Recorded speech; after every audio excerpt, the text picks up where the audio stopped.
If you only learn one concept in technical analysis, make it this one.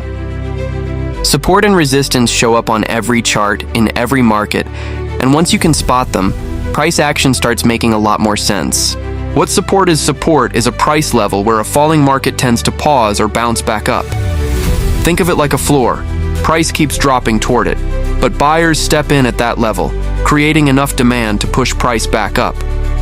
The more times price bounces off the same level without breaking through, the stronger that support is considered to be.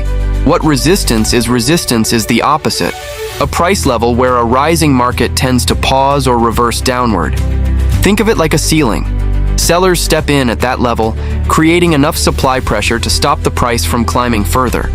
Just like support, the more times price fails to break above a resistance level, the more significant traders consider it. How to actually spot these levels. Look at a chart and find where price has reversed direction multiple times at roughly the same level. You don't need to be pixel perfect. Support and resistance are zones, not exact lines.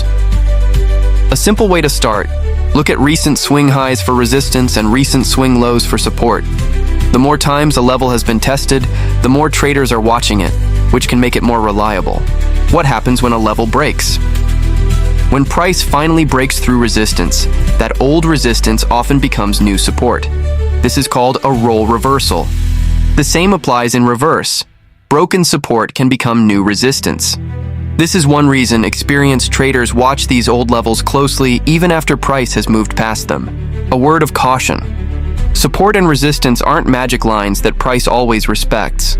Sometimes price breaks straight through without any reaction.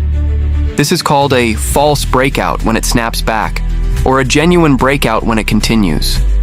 Never rely on support and resistance alone.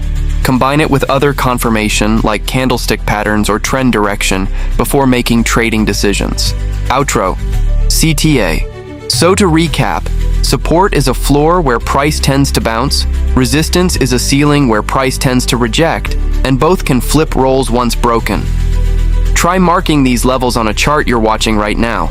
You'll be surprised how often price respects them. If this helped, subscribe for more Forex basics and comment which concept you want broken down next.